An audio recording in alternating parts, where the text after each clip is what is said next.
Good morning student, आप सभी कैसे हैं? I hope all student fit and fine. Dear student, last video में हमने डिस्कस किया था वैज्ञानिक संकेतन पद्धति सार्थक अंक। 2 दिन हमारी तबीयत खराब होने की वजह से आपकी क्लास नहीं लग पाई, लेकिन आज पुनः आपका हमारी क्लास में फिर से स्वागत है और बेटा हम आपके उज्जवल भविष्य की कामना करते हैं। अब हम जो टॉपिक लेके आ रहे हैं बेटा वो है संयोजनों के नियम। किसके नियम है? संयोजनों के नियम, जिसमें कुछ वैज्ञानिक हैं जैसे केमिस्ट्री के पिता कहा जाता है लेवाइसियर को। उन्हें क्यों कहा जाता है फादर ऑफ केमिस्ट्री? क्योंकि उन्होंने द्रव्यमान संरक्षण का नियम दिया था। किसका नियम दिया था बेटा? द्रव्यमान संरक्षण का नियम। क्या नियम दिया था कि किसी भी रासायनिक अभिक्रिया में द्रव्यमान को न तो नष्ट किया जा सकता है ना ही उत्पन्न किया जा सकता है, अर्थात पूरी अभिक्रिया में द्रव्यमान संरक्षित रहता है। यही क्या है? द्रव्यमान संरक्षण का नियम है। तो अब बेटा हम पढ़ेंगे रासायनिक संयोजन के नियम। क्या पढ़ेंगे? रासायनिक संयोजन के नियम का डिस्कस करेंगे हम आज की वीडियो में, और जिसमें हमारे विभिन्न नियम हैं और वैज्ञानिकों ने दिए हैं। अपना चैप्टर फर्स्ट चल रहा है जिसका नाम है रसायन विज्ञान की मूल अवधारणा। तो इसमें हम डिस्कस करेंगे रासायनिक संयोजन के नियम।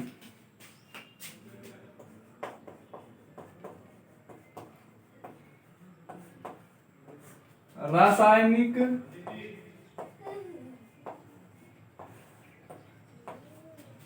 संयोजन के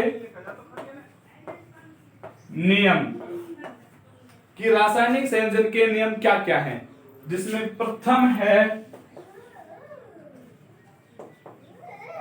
बेटा जब आप पढ़ें तो पेन कॉपी साथ लेके बैठे, जिसमें आपको आसानी होगी और नोट्स प्रॉपर तरीके से बनाते हुए चले। द्रव्यमान संरक्षण का नियम। द्रव्यमान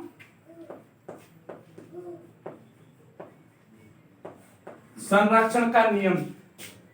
दूसरा है स्थिर अनुपात का नियम या स्थिर संघटन का नियम।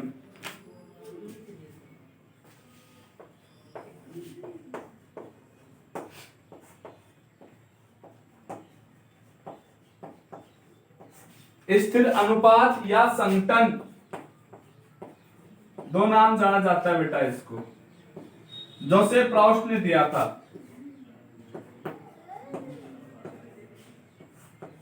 किसने दिया था? जोसेफ प्राउस्ट ने। इन सब का हम एक एक करके अध्ययन करेंगे।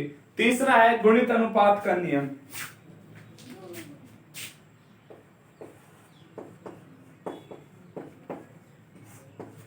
गुणित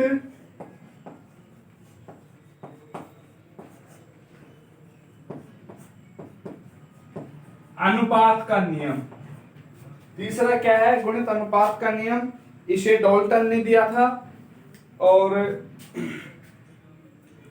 चौथा है व्युत्क्रम अनुपात का नियम, जिसे रिचर ने दिया था। सभी का हम बारी बारी से अध्ययन करेंगे। पहले हम का पढ़ लेते हैं कि बेसिक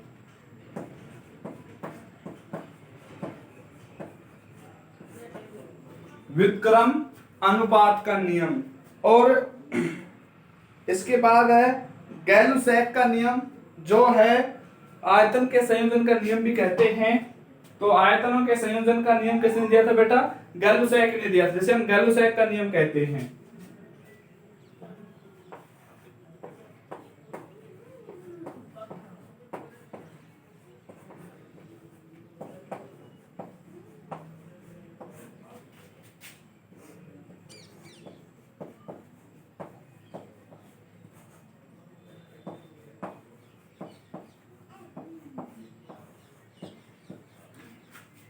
आयतन संयोजन नियम क्या कहा जाता है? आयतन संयोजन नियम। इसके बाद फिर अपन पढ़ेंगे बाकी बातें बाद में, पहले नियमों को अध्ययन करेंगे। और रासायनिक संयोजनों के 5 नियम मुख्यतः द्रव्यमान संरक्षण का नियम, स्थिर अनुपात का नियम और गुणित अनुपात का नियम, और जिसमें चौथा है व्युत्क्रम अनुपात का नियम। तो सबसे पहले इसका स्क्रीनशॉट ले लो तो अच्छा है, क्योंकि मैं इसको इरेज करूंगा जिसमें एक ही बचेगा, और द्रव्यमान संरक्षण का नियम का हम स्टडी करेंगे।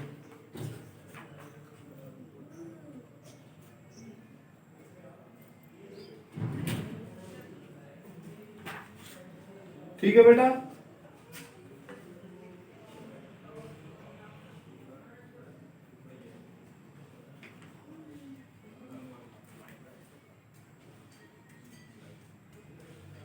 ओके, अवोगाद्रो नियम हो रहा है, वो भी लिख देते हैं।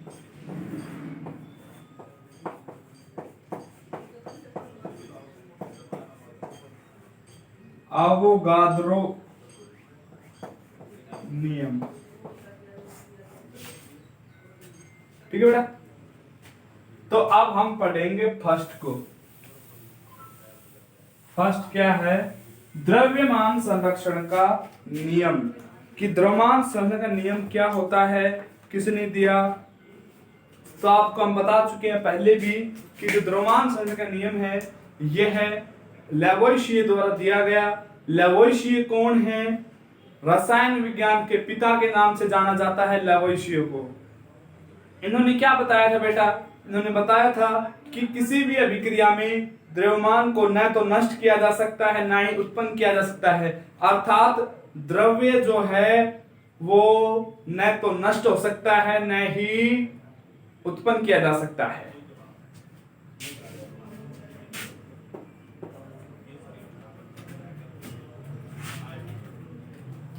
यह नियम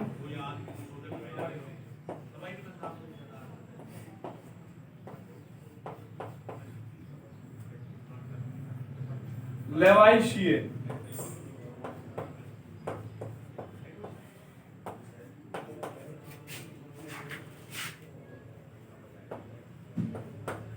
द्वारा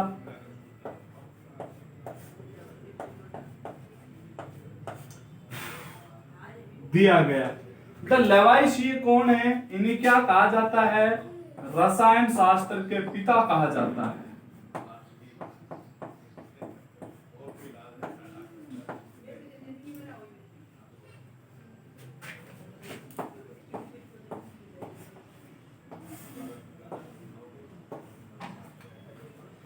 इन्हें क्या कहा जाता है? रसायन शास्त्र के पिता कहा जाता है। अब ये नियम क्या है वो देखेंगे।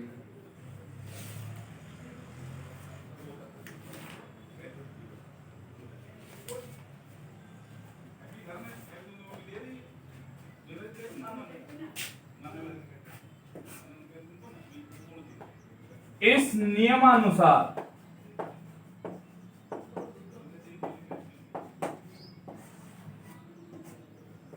इन्वर्टेड कॉमा शुरू,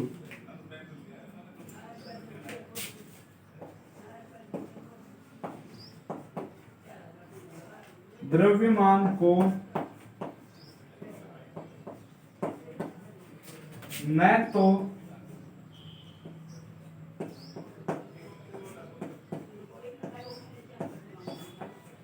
नष्ट किया जा सकता है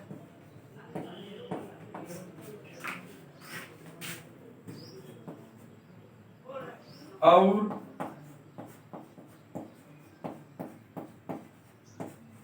ना ही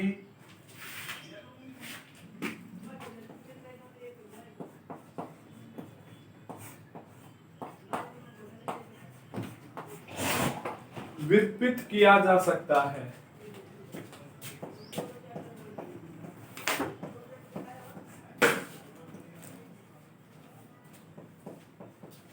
अर्थात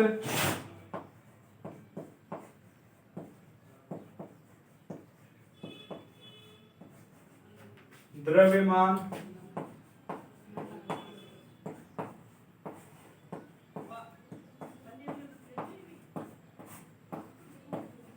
संरक्षित रहता है, नियत रहता है।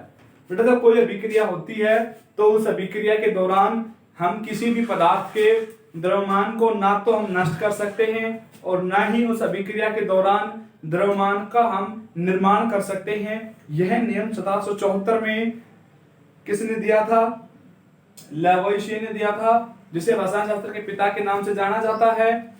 ठीक है, अब इस चीज को आप ध्यान से देखो, द्रव्यमान को न तो नष्ट किया जा सकता है, इसको हम एक अभिक्रिया के द्वारा, एक समीकरण के द्वारा पढ़ेंगे। NaCl की रिएक्शन हम AgNO3 से कराएं। NaCl की रिएक्शन हम किससे कराएं बेटा? AgNO3 से। देखो NaCl प्लस AgNO3, ध्यान से देखो बेटा,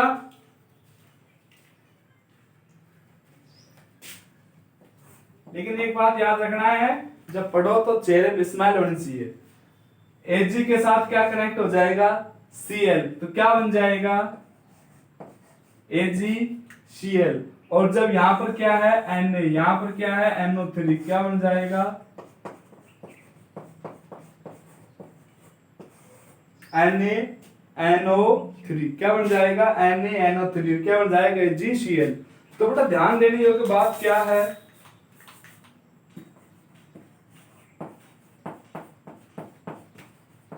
अब जो इधर जो अभिक्रिया, आपको पता है जब कोई अभिक्रिया होती है तो अभिक्रिया में बेटा दो पार्ट होते हैं। प्रथम पार्ट होता है अभिकारक और द्वितीय पार्ट होता है उत्पाद। अभिकारक तो वे पदार्थ होते हैं जिनमें रासायनिक अंतर परिवर्तन होते हैं, अर्थात जिनमें पुराने बंध टूटते हैं, वो पार्ट होता है अभिकारक। और पुराने बंध टूटने से जो नए बंध बनते हैं वो पार्ट होता है बेटा उत्पाद। वो कौन सा पार्ट होता है? उत्पाद पार्ट होता है। उत्पाद में और अभिकारक में दोनों के जो द्रव्यमान हैं वो क्या है? संरक्षित हैं, अर्थात ना तो नष्ट हुए हैं ना ही वो उत्पन्न हुए हैं। ऐसा तो नहीं होता है किसी भी अभिक्रिया में कि जैसे हमने 100 ग्राम NaCl ले लिया और उत्पाद में वो 200 ग्राम NaCl बन गया, तो अभिकारक और उत्पाद का कुल द्रव्यमान बराबर रहता है। ठीक है बेटा, अब इसका स्क्रीनशॉट ले लो जल्दी से।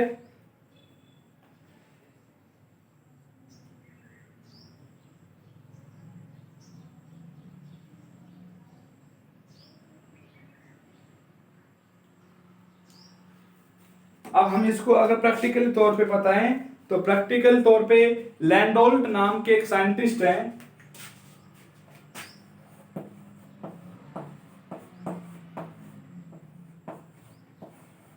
लैंडोल्ट नाम के एक साइंटिस्ट है बेटा, जिन्होंने इसका प्रायोगिक सत्यापन किया था। कैसे? कि इन्होंने दो बर्तन लिए और उन दोनों बर्तनों को एक नली की सहायता से जोड़ दिया। देखो ऐसे दिख रहा होगा।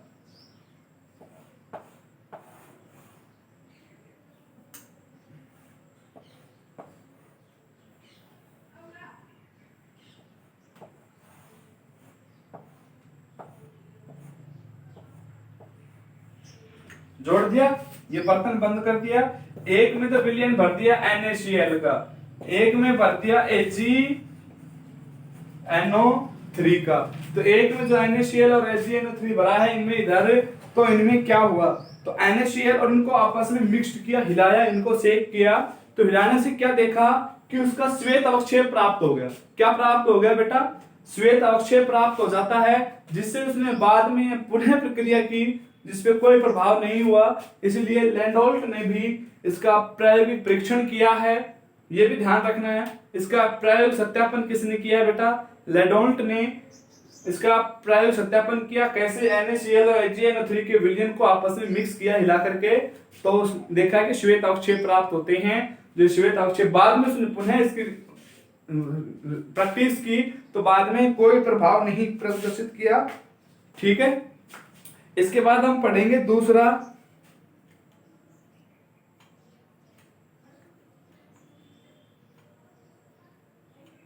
अगर यदि हम एक क्वेश्चन ले रहे द्रव्यमान संरक्षण से संबंधित तो कैसा रहे? देखो बेटा,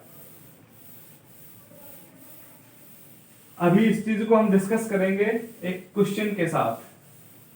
क्वेश्चन है 200 ग्राम CaCl3 को गर्म करने पर कैल्शियम कार्बोनेट कितनी है? 200 ग्राम। तो 112 ग्राम CO और 88 ग्राम CO2 प्राप्त होती है।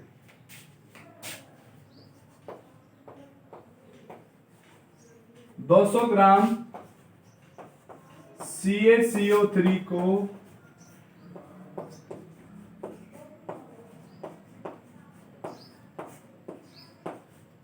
गर्म करने पर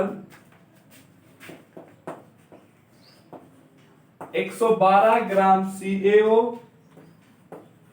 तथा 88 ग्राम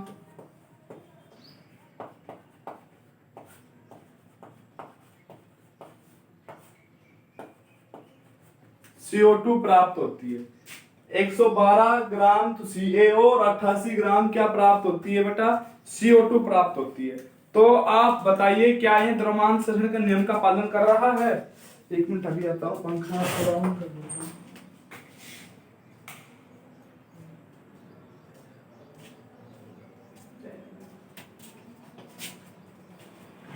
अब हमें यह पता लगाना है कि क्या यह द्रव्यमान संरक्षण के नियम का पालन कर रहा है। थोड़ी सी शाइनिंग आ रही है बोर्ड पे।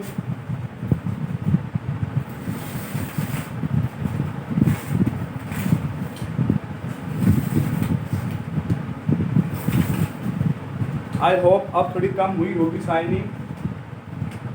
हाँ अब कम हुई है, इधर से और आ रही है, डायरेक्ट रिफ्लेक्शन हो रहा है।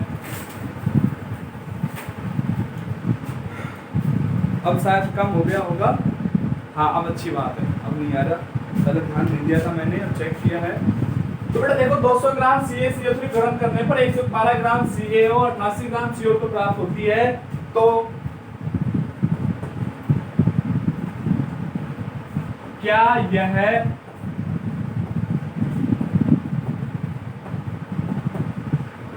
द्रव्यमान संरक्षण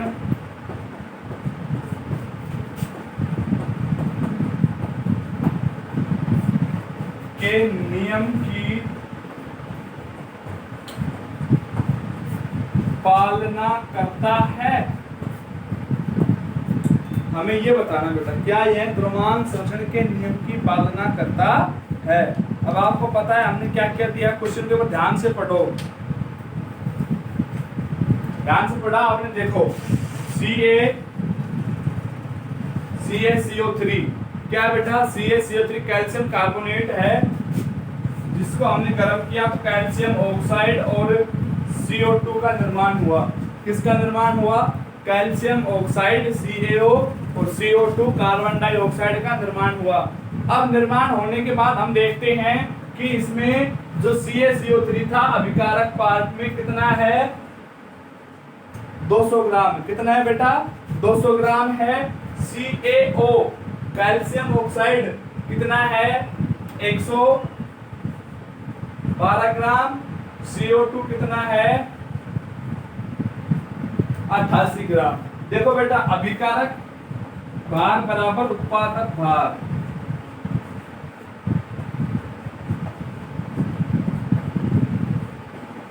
अगर अभिकारक का भार उत्पाद भार के बराबर है तो यह अभिक्रिया द्रव्यमान संरक्षण के नियम का पालन करती है, और बराबर नहीं है तो यह अभिक्रिया द्रव्यमान संरक्षण के नियम की पालना नहीं कर रही।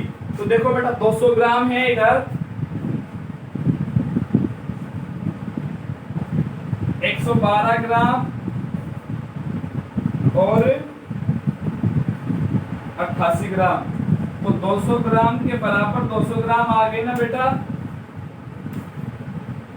112 और 88 कितने होते हैं? 200 ही होते हैं। तो 200 ग्राम के बराबर कितने ग्राम आ गए बेटा? 200 ग्राम आ गए। तो हम ये कह सकते हैं कि यह अभिक्रिया द्रव्यमान संरक्षण के नियम की पालना करती है। आप इसका स्क्रीनशॉट ले लो जल्दी से।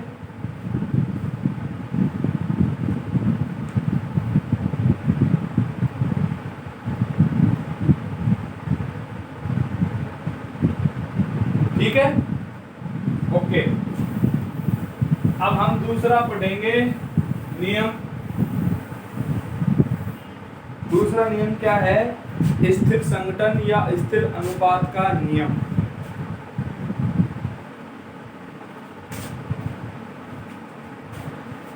दूसरा है अपना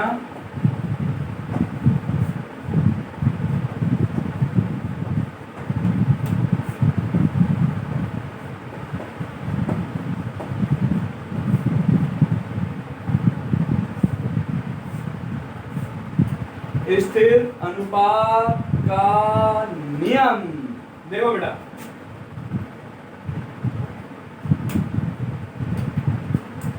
ये जो स्थिर अनुपात का नियम ये क्या कहता है, जोसेफ प्राउस्ट ने दिया था। किसने दिया था बेटा? जोसेफ प्राउस्ट ने दिया था। अब इसने क्या बताया था कि तत्वों के द्रव्यमानों का अनुपात सदैव नियत होता है। तत्वों के द्रव्यमानों का अनुपात सदैव कैसा होता है? समान होता है, चाहे वो किसी भी विधि से प्राप्त किया गया हो। चाहे वह यौगिक किसी भी विधि से प्राप्त किया गया हो, उसके तत्वों का जो द्रव्यमान का अनुपात है वो सदैव समान होता है। जैसे हम एग्जाम्पल के लिए ले लें, चलो इसको हम पहले पढ़ लेते हैं, ठीक है? एग्जाम्पल भी कराएंगे फिर। CaCO3 से हमने CO2 बनाया, कार्बन के दहन से CO2 बनता है।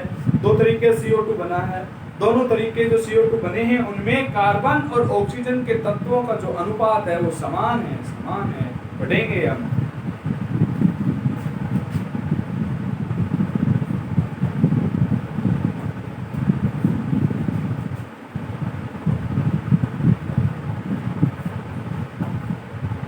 यह नियम जोसेफ प्राउस्ट ने दिया था बेटा। यह नियम जोसेफ प्राउस्ट ने दिया था, और ये जो नियम दिया था वो क्या था कि इसमें तत्वों के द्रव्यमानों का अनुपात सदैव समान होता है, चाहे वह यौगिक किसी भी विधि से प्राप्त किया गया हो।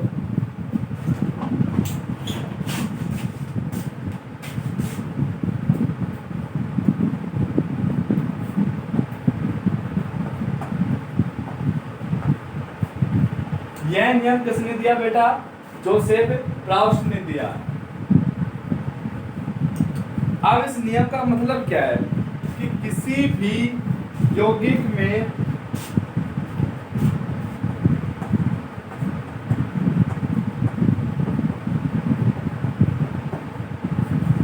इस नियम के अनुसार क्या है,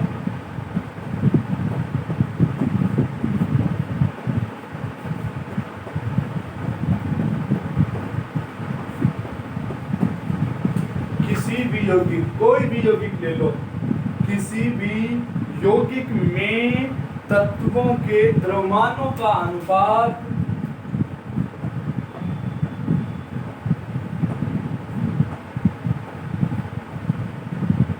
तत्वों के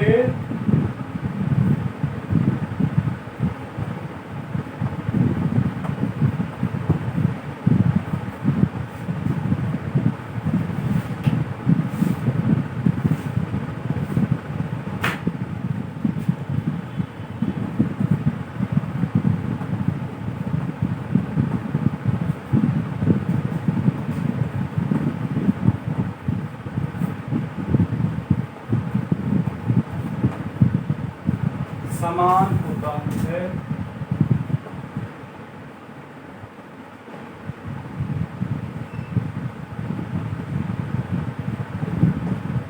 चाहे यौगिक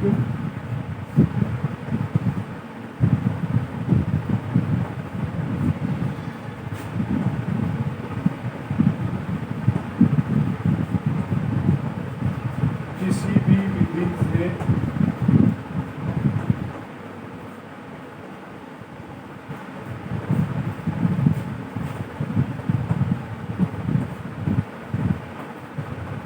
प्राप्त किया गया है।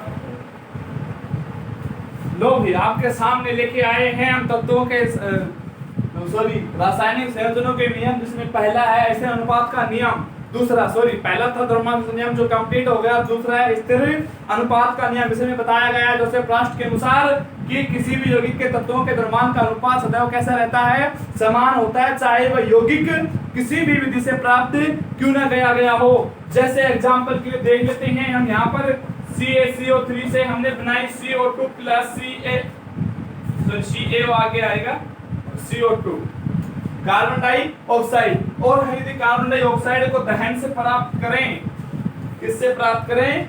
दहन से, तो क्या बनेगी? CO2 बनी। यहाँ भी क्या प्राप्त हुई? CO2। दो यौगिक दिख रहे होंगे आपको, कार्बन डाइऑक्साइड, कार्बन डाइऑक्साइड। इसमें कार्बन और ऑक्सीजन का जो अनुपात है 12 अनुपात 32 हो गया। यहाँ पर द्रव्यमान का, कार्बन का द्रव्यमान होता है 12, ऑक्सीजन का द्रव्यमान होता है 16 है, लेकिन दो ऑक्सीजन है यहाँ पर, एक ऑक्सीजन का 16 होता है, तो दो ऑक्सीजन के अनुपात द्रव्यमान कितना हो गया? 32।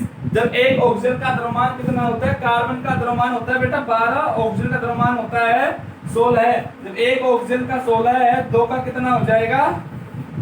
32। तो 12 अनुपात 32। इसमें भी द्रव्यमान का अनुपात स्थिर रहेगा, समान रहेगा, 12 अनुपात 32। ना तो इसमें चेंज होगा अनुपात, ना इसमें चेंज होगा, चाहे वह यौगिक किसी भी विधि से क्यों ना प्राप्त कर ले हम। जब हम इनका अनुपात में लिखते हैं तो कार्बन का 12, ऑक्सीजन का 32, तो इनका काटने पे आ जाएगा, 4 से कट रहे हैं तो 3 अनुपात 8, 3 अनुपात 8। ये तो ऊपर वाले का इस रिएक्शन का हो गया, दूसरे वाले का ये।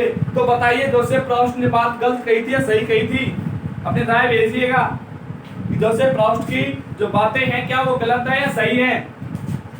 तो यहाँ पर देखो प्रूव भी हो रही है उसकी बात सही है बेटा, चाहे वो किसी विधि से प्राप्त क्यों न हो, वो उसका जो द्रव्यमान का जो अनुपात है यौगिक का, वो सदैव कैसा रहता है? नियत रहता है, समान रहता है। ओके बेटा, ध्यान से देखो इसको।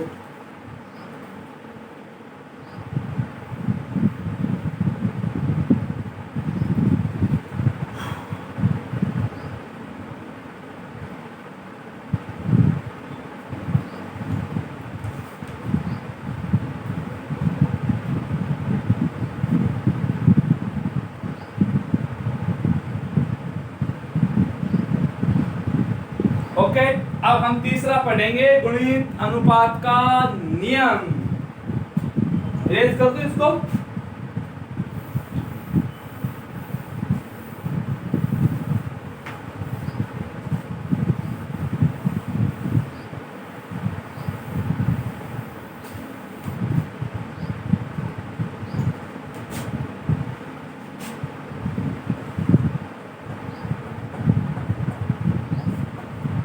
गुणित अनुपात का नियम। बेटा इस नियम का प्रतिपादन डाल्टन नामक एक साइंटिस्ट, जिसे आप सभी जानते हो कि डाल्टन है, डाल्टन ने परमाणु सिद्धांत दिया था, डाल्टन ने परमाणु के बारे में बताया था, परमाणु अविभाज्य कण है इसके बारे में डाल्टन ने बताया था। डाल्टन को पहुंचा था, उपलब्धियों का श्रेय प्राप्त है, डाल्टन महान है। ठीक है, स्माइल के साथ पढ़िएगा, आनंद आएगा।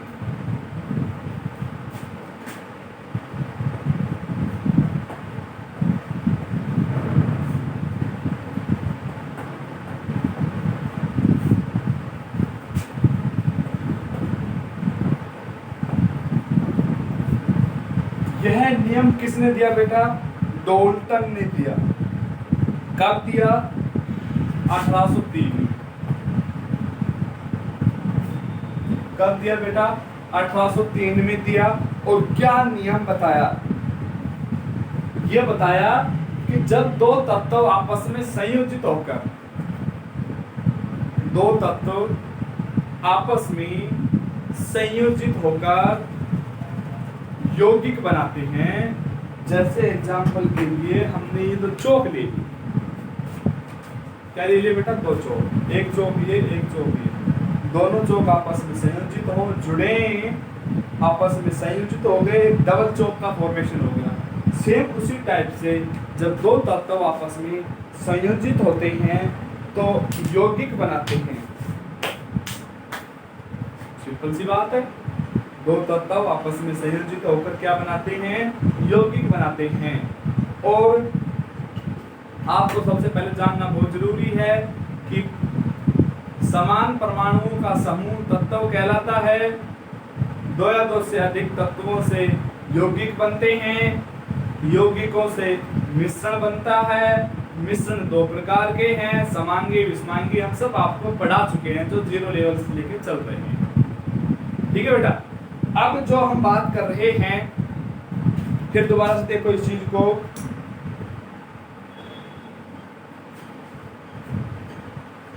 ये तत्व दोनों आपस में संयोजित हुए यौगिक बना देंगे कोई भी, ठीक है। अब जो ये तत्व आपस में संयोजित हुए हैं तो निश्चित स्वभावतः दोनों का द्रव्यमान समान तो नहीं होगा, एक का द्रव्यमान अलग है, एक का अधिक और एक का कम है। दोनों तत्व रख देता हूँ। जब दोनों तत्व आपस में संयोजित होते हैं तो संयुक्त होने वाले द्रव्यमान या द्रव्य छोटे पूर्णांकों के गुणक होते हैं। क्या होते हैं? छोटे पूर्णांकों के गुणक होते हैं, छोटे पूर्णांकों के अनुपात में होते हैं। इसको हम पढ़ेंगे अभी क्या होता है, इसको एग्जाम्पल से और समझेंगे।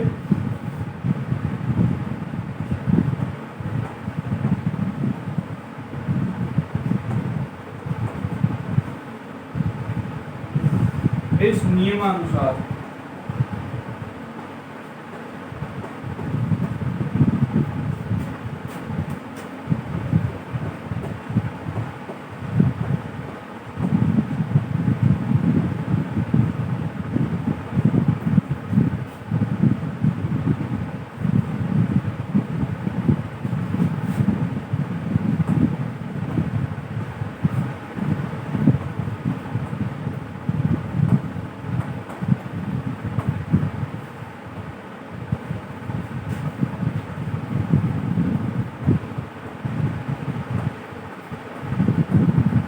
जिन्होंने लाइन लिखी है बहुत ही स्पष्ट लाइन दिख रही होगी आप लोगों को।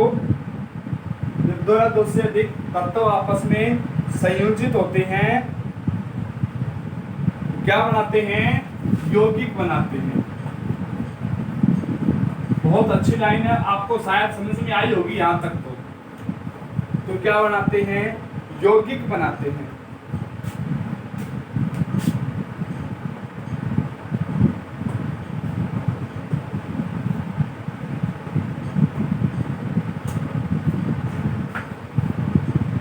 क्या बनाते हैं बेटा? यौगिक बनाते हैं। अब जो यौगिक बने हैं उसकी हम बात कर रहे हैं। तो एक तत्व के साथ दूसरे तत्व के संयुक्त होने वाले द्रव्यमान, एक तत्व के साथ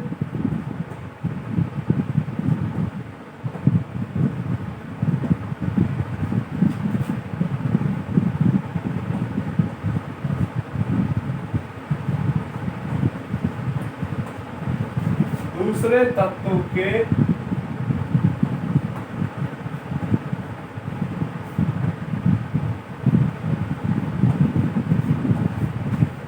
संयुक्त होने वाले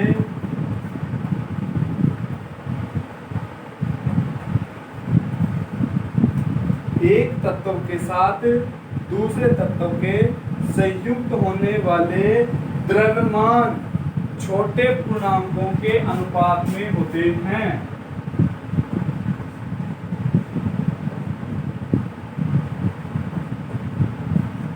छोटे पूर्णांकों के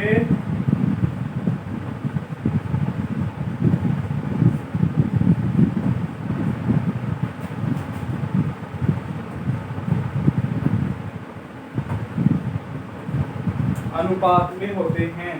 यही क्या है? गुणित अनुपात का नियम है। देखो बेटा, आपने जल का तो नाम सुना ही होगा। H2 होता है उसका रासायनिक सूत्र। हाइड्रोजन पेरोक्साइड जो होता है उसका जो रासायनिक सूत्र होता है वो आता है H2O2। हाइड्रोजन पेरोक्साइड का रासायनिक सूत्र क्या होता है? H2O2। अब हम बात करेंगे दो यौगिकों पे, H2O और H2O2। ओके, देखिए जब H2O का फॉर्मेशन होता था कैसे होता? देखो बेटा, हाइड्रोजन कितने हों? 2 हों। कितने हाइड्रोजन हो बेटा? 2 हाइड्रोजन हों और उनके साथ एक ऑक्सीजन जुड़े मिले। तो आपको पता है कि 10वीं में पढ़ा होगा आपने कि आपने ऑक्सीजन को कभी भी O के फॉर्म में लिखा है क्या? केवल ऑक्सीजन को O लिख दिया हो? कभी नहीं लिखा। आपने ऑक्सीजन को O2 के रूप में लिखा होगा। किसके रूप में लिखा होगा बेटा? O2 के रूप में। क्यों? क्योंकि द्विपरमाणुक अणु है। क्या है? द्विपरमाणुक है। और द्विपरमाणुक है तो परमाणुकता कितनी होगी इसकी? 2। परमाणुकता का मतलब परमाणुओं की संख्या। तो इसमें कितने परमाणु हैं? 2। अच्छा, अब इसको मैं इरेज कर रहा हूँ, समझाने के लिए था ये तो। अब जो हम बात कर रहे हैं वो अपना इस पे डिस्कस करेंगे कि दो या दो से अधिक तत्व आपस में संयोजित होते हैं। जब दो या दो से अधिक तत्व आपस में संयोजित हों, जैसे H2 O2 H2 और यहाँ भी O2। ध्यान से देखो बेटा, दिख रहा है। अब यहाँ पर हम कितना मोल ले लें, इसके आधा ले ले, O2 का आधा क्या बन गया, H2O। ये क्या बन गया, H2O2।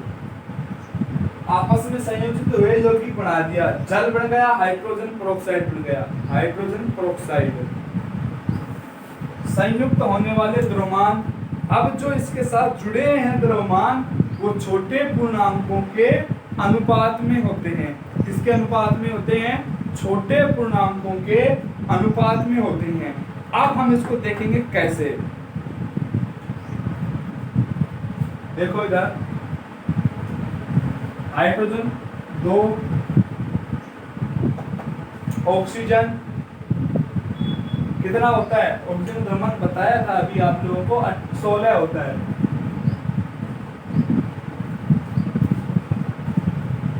इससे रहिएगा, मुस्कुराते रहिएगा, बने रहिएगा हमारे साथ। 2 ग्राम 16 ग्राम। अब ये जो H2O बनेगा ये कितने ग्राम बनेगा बेटा, 18 ग्राम। 18 ग्राम कैसे बना, 2 ग्राम प्लस 16 ग्राम बन गया 18 ग्राम। हाइड्रोजन का द्रव्यमान 1 होता है, परमाणु क्रमांक 1 है। अब इसका द्रव्यमान 1 है, ये मत सोचना कि जिसका परमाणु क्रमांक उतना हो उसका द्रव्यमान भी उतना ही होगा, नहीं बेटा। अब हाइड्रोजन 2 है तो परमाणु द्रव्यमान 2 हो गया। ऑक्सीजन का 8 होता है, सॉरी 16 होता है, परमाणु क्रमांक 8 होता है, परमाणु भार इसका 16 होता है। 16 प्लस 2 कितने हो गए, 18 हो गए। तो इसमें जो अपना क्या बना है, उत्पाद भी कितना हो गया, 18 ग्राम। ऐसा ही इसमें देखो 2 ग्राम ऑक्सीजन का, हाइड्रोजन का, और यहाँ पर ऑक्सीजन कितनी है, अब आपको ऑक्सीजन दिखाई दे रही होंगी 2, 1 का 16 होता है, 2 का कितना हो जाएगा 32, इधर कितना हो जाएगा 2 प्लस 32 34 ग्राम बन गया। कितना ग्राम बन गया बेटा, 34 ग्राम। अब जो आपने देखा होगा एक तत्व के साथ दूसरे तत्व के संयुक्त होने वाले द्रव्यमान छोटे पूर्णांकों के अनुपात में होते हैं। तो यहाँ पर H2O व H2O2 में H2O व H2O2 में ऑक्सीजन का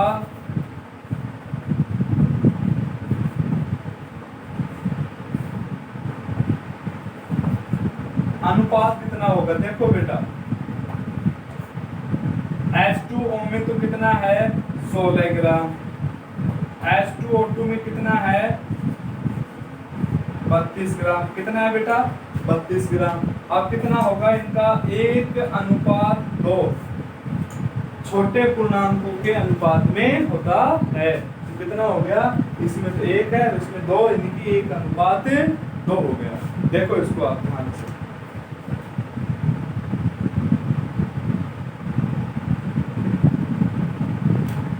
बाकी को हम कल पढ़ेंगे।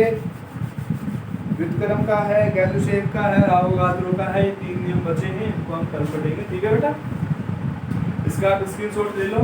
अगर बेटा वो कहीं भी कोई भी कैसी भी छोटी मोटी बड़ी लंबी पतली कैसी भी समस्या है कांटेक्ट कीजिएगा हमसे। हमने जो क्वेश्चन दिए थे आपको करने के लिए, एक ने भी नहीं किए। क्या कर रहे हो आप घर पे बैठ के, पढ़ो बेटा, पढ़ो, पढ़ोगे तो ही आप आगे बढ़ोगे। ठीक है ना, thank you, have a nice day, good day, bye.